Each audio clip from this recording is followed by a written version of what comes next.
Gloria Strode, and welcome to Straightforward. Today, I have the honor of sitting with my amazing mentor and my dear friend, State Senator Ed Harbison. Welcome, Senator. Thank you, my friend. I enjoy being here every time. Every year you have to make your visit, and as I always do, you have to give honor when honor is due. I thank you so much for your friendship, for your mentorship, your support, just really being solid as a rock, and allowing me to sit at your feet and learn all that I could learn from you in radio and TV. And I always like to share with our audience that you blaze many trails. You were the first African-American anchor to be here at NBC 38. You had the big afro and everything. We need to get that picture so we can show it. Don't bring that up. In addition to that, you are a broadcasting legend. Yes. You're in the Hall of Fame. Yes. Military Veteran Hall of Fame. As our friend John Stacy, the old Marine to another old Marine. And you've just done so much work in our community. Over the decades, a lot of people didn't know you served on the school board. Yeah. So you have 7 years. 7 years. So you have been planting good seeds for a very long time in this community. And so some of them you've been able to see the harvest, the fruit of your labor. Yes. Yeah. Yes. And so our veterans, we just can't thank you enough. I always tell the story, whether people want to hear it or not, of how a lot of the Vietnam veterans wait for you outside of the post office just to have that camaraderie. And of course, you want to always take them in and put them in a house and feed them and all of that. But some of them struggle with PTSD. Yeah, that's unfortunate. And I think it's a continuing battle. It's not something that we're going to solve overnight. And I think the people out there who every day try to help our veterans, help the military people out there who have been ostracized from their families, and because they can't really readjust and they're having problems. That's why we have the affirmative, the courts, the accountability courts. Right, and you came to the graduation, and it's a big deal. It is a big deal. It is. You need to help people who have sacrificed their families, their lives almost, and to go off to far places to keep us safe here at home. In foreign lands. We need to do that. And sometimes it's easy to say, well, we use you then, we'll go to our next game because you're old school and we don't want to deal with that. That's wrong. It is wrong. And I think there are enough of us who understand what happened to our Vietnam veterans to say we are not going to tolerate that. We're going to make sure that we stand in the gap for our veterans. I don't care whether they were the typewriter, I don't care whether they were shooting a weapon, I don't care what their status were. It is important that we acknowledge the men and women, especially the women too now, because a lot of times they get overlooked. People forgot that women were and it's not that they're being mean because they look at the quote sexy thing, the combat veteran, the engineers, and now even we're going to the drones to fight wars and that kind of thing. But the bottom line is, whatever our military, whatever their duties are, we need to understand they need the backings of the American people. Exactly. And I think we all own that focus with making sure that we keep lockstep with what their needs are. And if there need to be correction, we'll correct it. Exactly. We'll correct those actions. But we can't just ignore them. And of course, I always said your mother, our beloved Miss Rebecca, had her own band of angels because not only did you go to Vietnam, you were a Marine. Oh, yes. And that was a very serious assignment. And even now, my husband, who was infantry, when he's working on a project, he likes to work with the Marines. He said, because they're going to be the first to get it done. They're going to get it done. And so you went to Vietnam more than once as a young Marine. Yes. And so how old were you? I was like 20. Like a kid. Yeah, I went behind the ears. But listen. I hadn't even lived life long enough. That's right. And that's a long way to go from Montgomery, Alabama, over to a foreign land. That's right. And then they put me on a plane and scared me to death. Was that your first time on the plane? Really? Oh, man. Going to war was scary. And your first time on the plane? On the plane, it took off and there was fire coming off the engine. I thought I saw it. Really? And all of a sudden I said, wait a minute. I see that's fire coming out of that engine, but I'm not going to say anything if nobody else says anything. But actually, it was a great adventure. But thank God we got through it. We went home, but a lot of other did not come people, home. Army, Marines, and Navy, Air Force, they didn't come home. And then some came home, didn't come back the same way. They didn't come back. Right. They didn't come back whole. Right. Yes. And we need to be aware of that. And don't just shuttle them off in a corner like an old dustpan or something like that. Or say, well, we've spent enough money on them that we don't really need to. No, we can't do that. And so as a young person, so you left Alabama and you went to be a Marine. Yes, and Paris Island, right. Okay, so how did our fabulous Miss Rebecca, how did that work? Of course, you have other siblings. The funny thing about it, Mom had a handful with 7 kids. Right. And she's making $15 a week. Couldn't pay the rent of $42 a month. So every month you go to, it was a vicious cycle of borrowing the rest of the money and then paying it, keep working, paying the electric bill, the food bill. Robbing Peter to pay Paul. But she had that undying spirit to say, the grandmother, we go to our grandmother's house to get $5 and get some pecans that you can sell for another $5. Okay. And we made it, man. Y'all were entrepreneurs. Oh, man, we knew what the deal was. Okay. So $15. Oh, that's with crazy. 7 children. And the rent was $42. $42. See, that's why I probably just fell so in love with her. No, really, because she was a woman of substance. And she never flinched. I mean, she would come home washing diapers. And I'm talking about 12 o'clock at night after she babysat, after she'd worked all day on a regular job, washing windows and domestic stuff. Really? And then come home at night, she'd have an extra duty and she would do that. And I just said, this lady is just, she's something else. A woman of substance. Wasn't a saint, but I'm telling you. No, not perfect. No, she was but she was determined. That's exactly right. And she raised her children. She raised her children. And long before you ever knew me, I met her later in life. That's right. So I know how her story, and you shared once before, how she even participated in that civil rights movement. That's right. Yeah. Walked and all of that. Right. So what we're going to do, though, I want you to share more about her. I will. Because people have to share their story. Now you are the state senator, but you didn't start with that because you were one of 7 children with a mother. 9 children. 9. That's right. Oh, Lord. So you had those was behind you. That's right. So somebody was ahead of you? Yes, and then they were out of the house. They were living with, that's right. All right. So Lord have mercy. 9 kids. 9 total.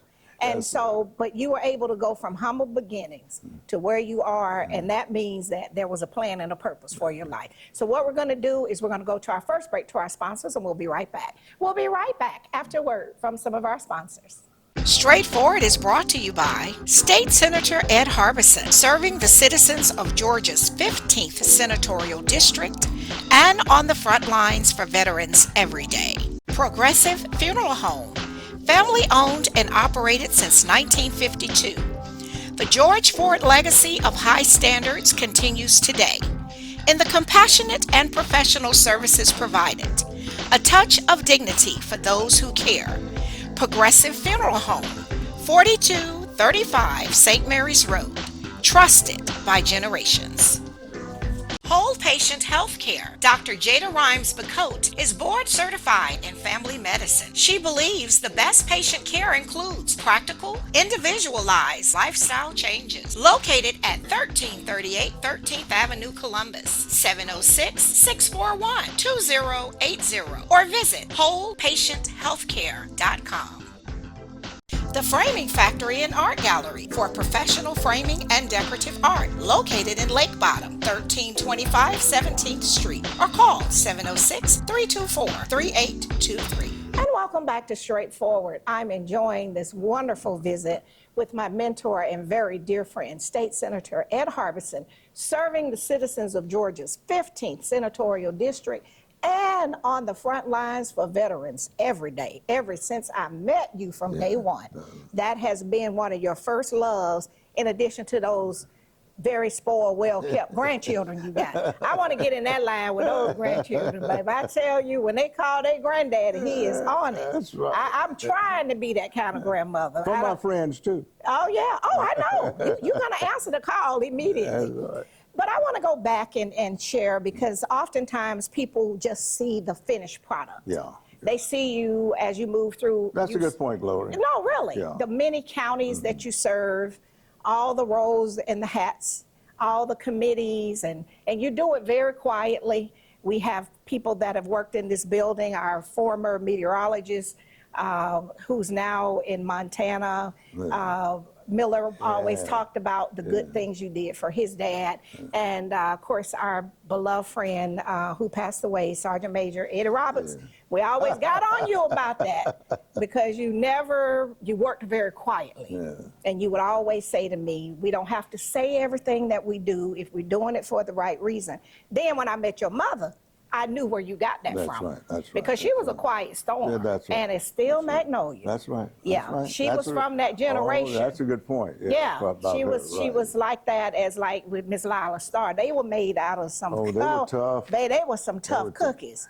And so you were sharing with me one day, we were having a conversation about Montgomery and all the things that happened in the civil rights movement. You said, yeah, Mama was a part of that too. All of us, we walked. We walked, but before you mentioned Lila Starr, and I want to go back to one thing before I get on to the civil rights thing, and that when we had a home going, Quincy got up, her grandson got up and made the comment about his grandmama was tough. I mean, she was hard as nails. And she said, I'll show you how to get butter from a duck. I'm telling you, and I said, he said, you had an aha moment. I said, so they understand where that comes from. Right. Because that was my grandmother and my mother and my football coach is saying that if you don't do this, I'll show you how to get butter that was from that generation. That's why that's the name of your book. That's exactly Butter from a Duck. That's right. And it's on Amazon if people want it and they can get it. And so it goes back to that generation of those steel magnolias. But I wanted to make sure that those ladies were tough. Those men, that generation, they were just really hardcore. And every day they went to church. Every day they worked in the field with 5 days, 6 days a week, 12 hours a day. I'm telling you, I know. And then I'm talking about making 31 cents an hour, 31 cents an hour. I'm not kidding you. I mean, raise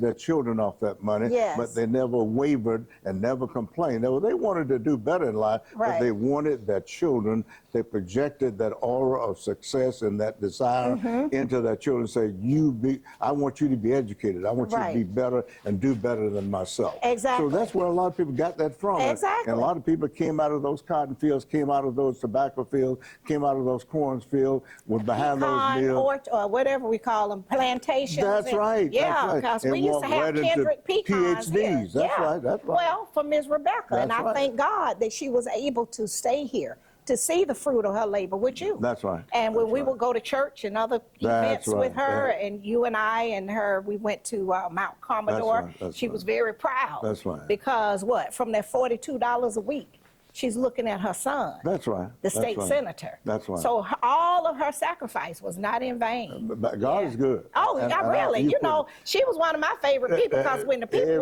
was trying to be shaded with me, she was like, oh, no, that's not going to happen. See, I already knew I had somebody on my side. She had me covered. That's right. Yeah. And so you were saying back to the civil rights. Yes. And you all walked. You actually saw that. Yeah, we participated. And see, people don't get the idea of it.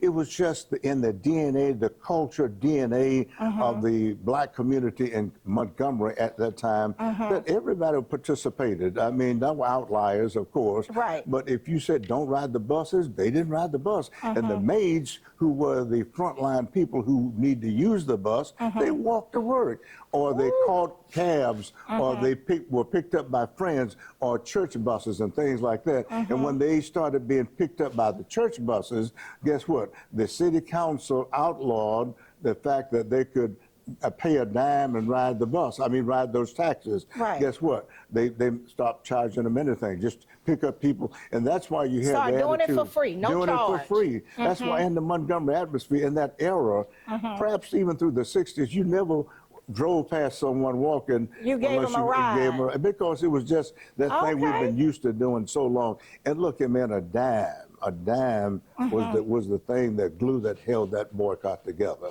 People were strong about that. You had, and the women. I want to be clear about Yes. that. The women were the glue that made it happen. They ran off mimeograph machines that were Right, right. Miss Gloria Battle was Gloria my guest Battle. years That's ago, right. That's and she right. said She was at Alabama State. and they would run them off. That's copies right. to get the they would word out. distribute them out, and they would do everything. It was not an ego about there's a man in front of me, there's a woman in front of me. Everybody got on one page at lockstep and made it happen in about a year or so. But it wasn't easy, and that was the birthright of people showing them how you can rebel against tyranny. Right. The tyranny of not being able to pay your money, equal money, to ride and claim a seat on a public bus. That's what it was, and it outraged people. And people said, well, heck, I'll walk.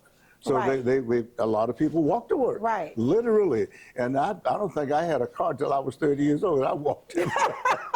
And trained you to walk. Walk, just That's walk. probably why you're in such good shape now. You done put all those miles in on the front end. But it was an experience that you never forget. You didn't look for it, you didn't ask for it, but when you got into it and participated in it, you realized that God built you for another task. You were building your muscles, your spiritual muscles, your resistance, your resilience into something that would serve you later in life that you didn't see over the horizon, and that your parents didn't know about, but God had his eye on you. And you always make sure that you embrace that spirit that God give us to say, you can do it. Don't fail in yourself. Right. Have trust in yourself, Yes. God first, Yes. and walk out on steady feet. Now, you're going to run into obstacles. Oh, yeah. People don't like you. They're mad. Yes. They don't know why they're mad at you. I know, Or for they'll no make up reason. stuff. Right.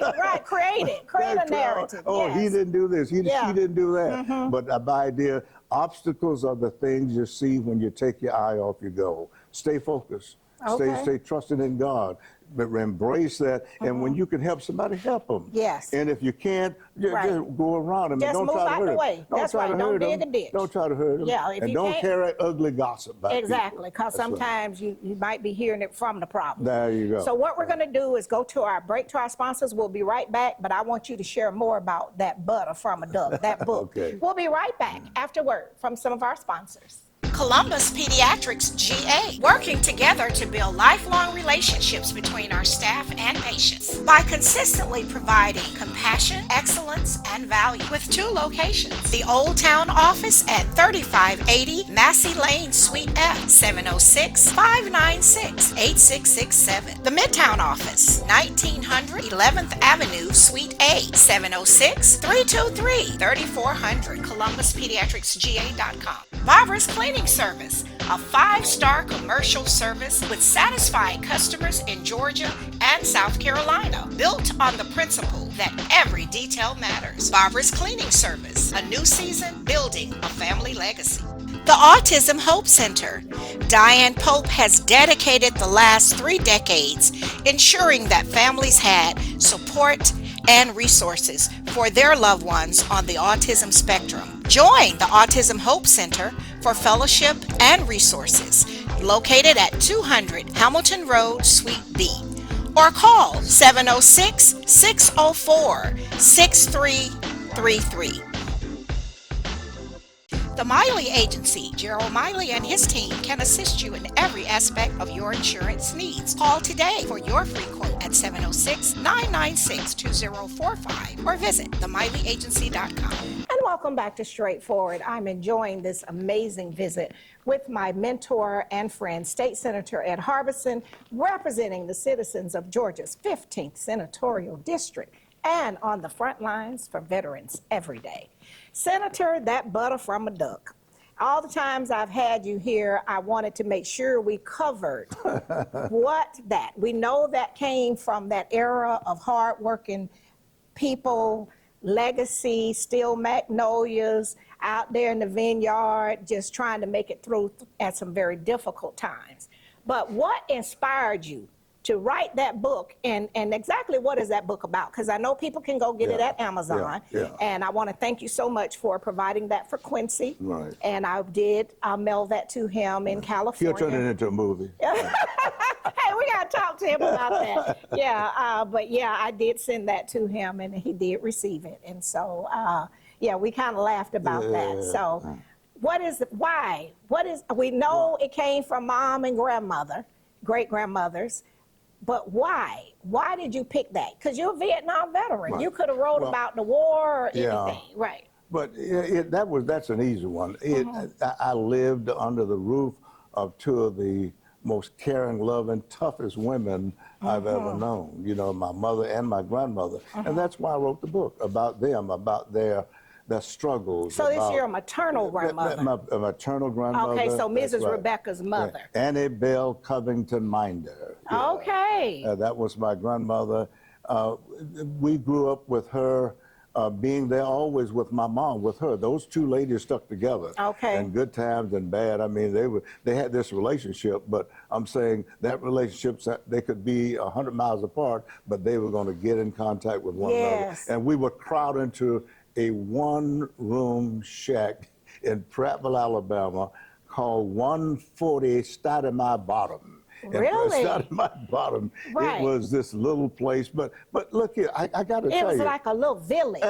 I'm telling you, just we one. Call it in these the quarters, shotgun houses. down in the quarters. The quarters. Yes, yes. Shotgun houses, and look.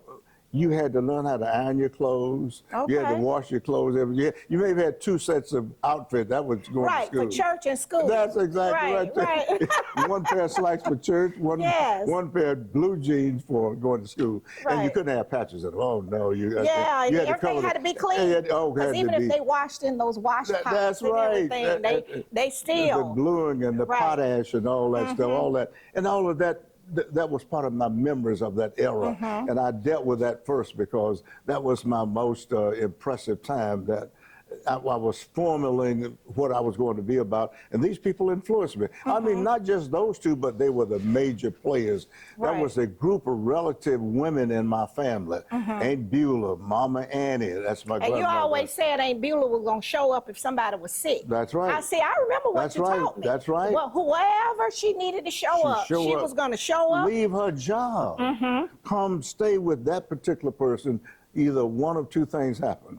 They got better or they died. And she was on duty. And she was on duty, buying the food, or taking care of them, changing bandages, or whatever she needed to do. And she did it, I think, starting with her mama, her mother. Really? And then she would do it for everybody. She did it for her son. So she was fully committed to the family. She was committed. She was committed. Even though it wasn't her problem, her immediate problem. That's right. Oh, she would leave her job. Yeah, and see, that's what we've lost in our village. There you go. We always took care of We all need an Aunt Beulah. Yes, we do. We always took care of each other. That's right. You know, and it wasn't just so much about me. It was us. That's right. It was us. That's right. And I think, and the reason I wanted you to share that, because I think that is where your humbleness comes from. And I know you don't like for me to talk about you, but I'm going to do it anyway. No, because you have lived a life where your road was not easy. You're not trust fund. You had to work hard and make your way. And the people before you, they worked hard. And they planted all of those seeds. And that's why I'm so thankful that Mrs. Rebecca got a chance to see that all of that was not in vain. And you know what, though? I'm going to tell you this, I promise you, because we don't communicate a lot, because we don't relate a lot, we live in isolated silos now. But the truth of the matter, there are dozens, perhaps even thousands of people like that. But they don't get a chance to sort of engage with one another, perhaps as much as they should. But a lot of people came up that way, whether it was Georgia, Alabama, South Carolina, the but tobacco some people field. don't want to share that part of their I story. I'm want not to ashamed tell of my it. story. Absolutely, Exactly. I'm not ashamed of it. I think that's an honor up to my father, that he could be a widower and raise 4 girls. Amen. Wife died at the age of 32. I don't care that people know we slept 4 in a room, 2 to a bed. That's it. And when our cousins came, they sat at the pallets too. Right. Oh yeah. We used to at the grandmother's house take the top mattress off, put it on the floor, and then everybody else make pallets, and then you had enough. I mean, really. We shared alike. You had one cooking 2 times a day. Right. You something's going to growl till in the morning. Mama used to have this, you thank the Lord and bless the cook. All ain't got enough, just sit and look. I said, Mama, that's cold. but it was a shared communal type atmosphere that they would go and make what they call, they would have sewing sessions where they would go out and one lady would go there, next lady, and they would make sheets and bedding stuff for each one. Okay, and quilts and quilts everything. for each one, everybody. Yes. 10 ladies would go to that house. 10 ladies the next day would go to Miss Jones' house. And so this is all stuff in Butterford Maduck. It's all there, right? Okay, there, see, right. we need to promote it's that. all there. Because at first I wasn't clear on what the book was about, because you've done so much. You Vietnam veteran, broadcasting giant, then the Hall of Fame for the veterans. So I wasn't really sure. But this is talking about your humble beginnings, the journey. My mother, my family. It's a series of talks about my brothers. Each one got a segment that he did this, Mickey, Wayne did this, Larry did this, and Mama catch him in compromising position. That's when we had, quote, moved up to the project. Okay. And we had running water. Oh, we moved from the shotgun house to the project. Absolutely. Yeah, that was stepping it up. Oh, we were big time down yes. at Trenum Court in Montgomery, Alabama. Oh, man, you thought brick. And look, you didn't have air conditioning, but you had central heat. Yes. I couldn't believe that. Yeah, so you didn't have to go cut wood. Chopping wood and none of that. But a lot of people did that. And like you say, some people don't want to touch them, but I don't get that. I think it made us what we are. It made us resilient. It made us go get what we need and understand that life is not necessarily going to hand you anything. Exactly. But you don't have to go looking for enemies. They'll find you. That's true. So, and even if they don't know why they're finding you. Exactly. And gossip is the root of all evil, I believe. People, they pass information, but they don't know you. They don't know your story, and primarily don't care. Exactly. Because we've been sort of separated. Divide and conquer. The young people in our community, we need to don't abandon them. Don't give up on them, because they're worthy to be redeemed. If God say they're redeemable, then they are. That's right. And we take that for what it's worth. But the book is there. It's a story about a lot of humble people, a lot of poor people, but a lot of brave people. And I mean, brave overcomers. people who overcame their situation. That's right. Well, I want to thank you so much. And for those who have not got the book, Butter from a Duck, State Senator Ed Harbison. Well, Senator, thank you so much. And we're going to be doing part 2, but we got to talk about the veterans. Thank you. All right. This has been straightforward. If you don't stand for something, you will fall for anything. Until next time, be blessed. What up, world? What's up, Columbus? Be sure to tune in every Sunday, Straightforward with Gloria Strode, right here on NBC 38.